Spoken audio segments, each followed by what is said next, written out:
The IBPS clerk notification 2020.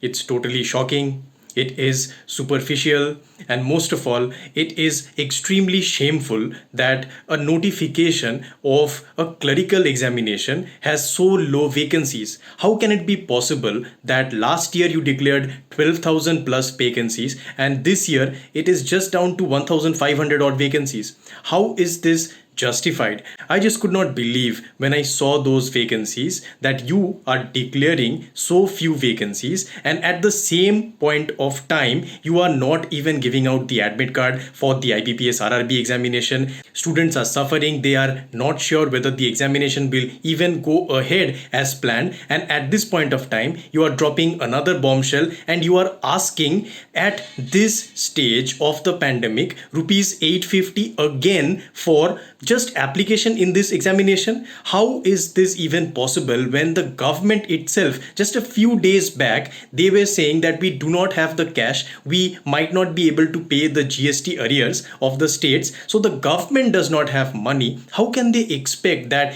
people who are preparing, the unemployed youth of the country, will be having the cash to go ahead and fill these forms? So many notifications are coming one after another, and I don't even understand now what can people do. अब करना क्या है? What will people do? Do they just go ahead and apply in all of these examinations? 850 मतलब एक एक examination के लिए भरते रहे और बस बैठे रहे क्या अभी घर पे? What do they actually do? I have no clue. I cannot seriously tell you what you need to do, because right now as we see that this government, they are just disregarding the words of the students, so they do not even care about anything. Look at the case that happened for the NEET and the JEE. Even there were worldwide protests. There were protests at the United Nations for the NEET JEE case, and still the government has not budged from their position. They are not ready to listen, and the exams are going on without any kind of issue. See the issue that has been happening with the SSC, with the railways, and what happened for that? So many hashtags, so many different types of protests that were done, and SSC just declared their tentative dates, and that was all that happened. I don't even understand what's going to happen. What's the end game over here? So it's very difficult to actually tell you what you should be doing, because honestly, I too do not really understand what's going to be the end game of all of these kinds of things. The GDP growth is down minus 23.9%. It is such a harsh condition. There are job losses across the industries, and even now, if the bank exams, which were just one safe haven, if they are also under attack like this, then it's going to be very, very difficult to have balance and order in this country. And I thought at least the news channels would be understanding something, but no, they are going ahead with the same murder mystery. Now, I am also a big fan of Sushant Singh, but if his case is always shown in the limelight like this and it gets millions and millions of views, then where are the other issues going to be discussed? Is there any platform where we can go and we can discuss our issues? Who is going to look after the students? And you are going ahead and you are taking people into those engineering entrance exams, and the engineers itself are so many unemployed people that are just sitting out there. So what's the purpose of having these examinations when you can't even give jobs to so many people? Now I can totally understand what you are going through, because this is the most chaotic time that we have ever lived through. And I know it's a point of time where we are becoming emotional, and I am getting so many different messages from people who are saying that they are just despondent and they are just giving up on everything. But I want to tell you that there is still hope. So you have to believe in yourself. You have to just believe that something good will happen. And I know that right now it just seems darkness is everywhere, but there will be a time when things will be improving. So you have to have patience. And what I can tell you from my side is that I cannot really ease the pain. I cannot really say to you that these things will be just becoming all right overnight. That's not going to happen. So you have to take a decision on your own. So just see the vacancies, and if possible, go ahead and apply, because I feel that the vacancies, they are going to increase. We do not know how much it's going to happen, but still there is a hope that the vacancies are going to increase. So I'll be just discussing the notification right now, and I just want to tell you that ultimately you have to decide. And I know it's very difficult to be logical in this point of time. We want to be emotional, but try to think at this problem logically and decide what you have to do, because your decision will be just based on what the vacancies are in your state, what the opportunities are in the place where you are staying. So just go ahead and see the notification PDF that I have put in my Telegram channel and just make a decision on your own. I do not really want to say anything more than this because I am totally empty right now. So let's just go ahead and discuss this notification. So that's the best thing we can do. Hi, this is Shupriyo. So let's quickly take a look at the IBPS clerk notification and the finer details that have been provided to us in this notification. So the first thing is the important dates that we need to remember for the IBPS clerk 2020. So the online registration, it has already started, and you are going to have the preliminary examination on 5th, 12th and 13th of December 2020. So one good news is that you can at least have a little bit more time to prepare. So you have around 3 months that you can take to prepare for this examination. So that's a plus. And the main examination, the mains examination will be happening on 24th January 2021. So we still have some time for the mains examination, and if you need some different strategy videos on the examination and some in-depth things, let me know. I'll definitely make it sometime in the future. But we still are not sure about the other exams. So if they happen on time, then these timelines will be met. Otherwise, they might be extended as well. And the important eligibility criteria, so this is also something that you need to remember.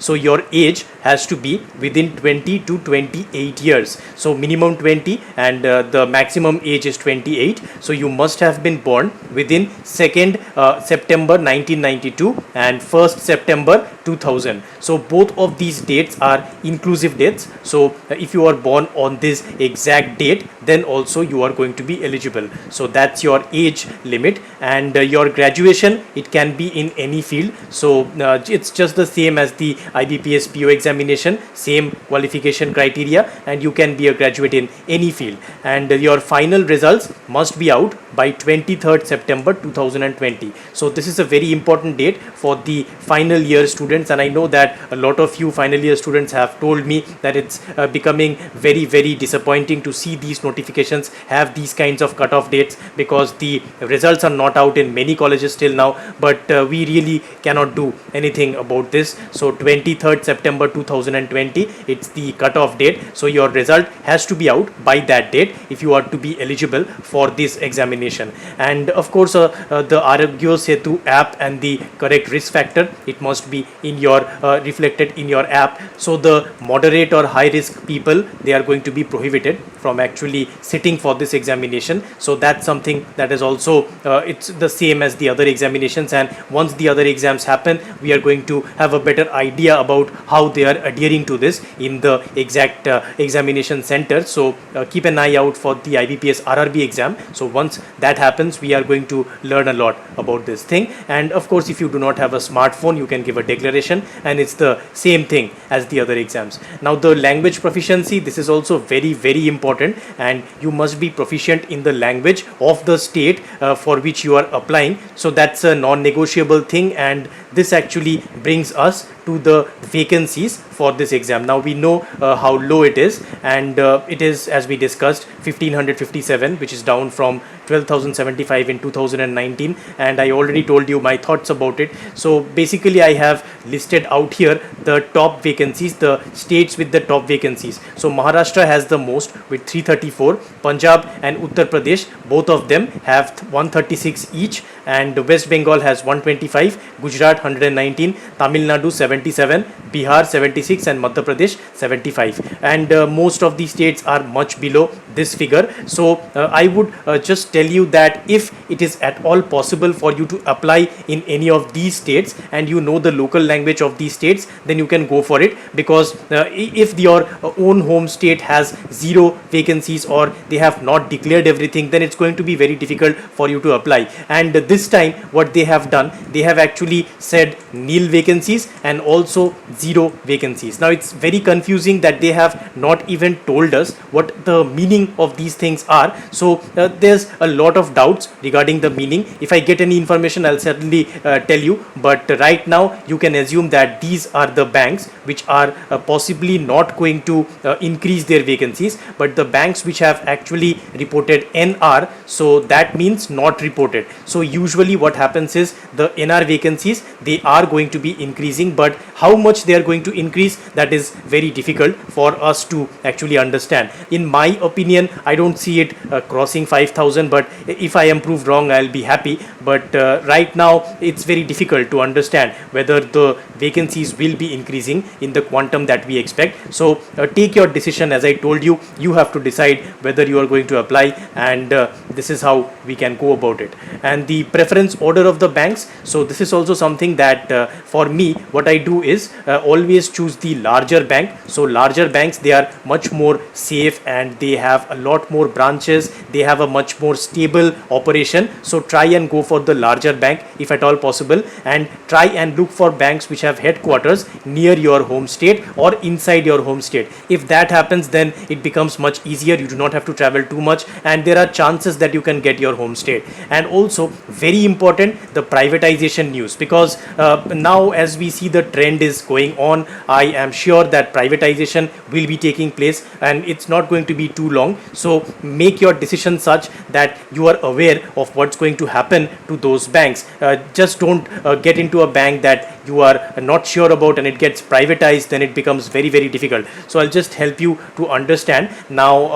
All the banks which have red boxes bordering them, they are going to be privatized. So the news of privatization has actually come, and the government is selling the majority stake in all of those banks. So those banks should be in the bottom of your preference order, and the preference order for the banks, that the top 5 that you have to choose, they have to be these banks. So Bank of Baroda, Punjab National Bank, Indian Bank, Union Bank, and the Canara Bank. So these banks, they have to be in your top 5, and the other 6 banks you can put in the bottom 6. So that really does not matter. You can go forward and you can see the headquarters and make your own decision. But I'll tell you that if you are, for example, belonging to North India, then what your preference should be, you should put your Punjab National Bank at the top, then go for the Bank of Baroda, then go for Union Bank, then Indian Bank, then Canara Bank. So this is your top 5, and then you can choose the other 6 in any preference order that you choose. And coming to eastern part of India, so for East India, you can choose the Punjab National Bank at the top,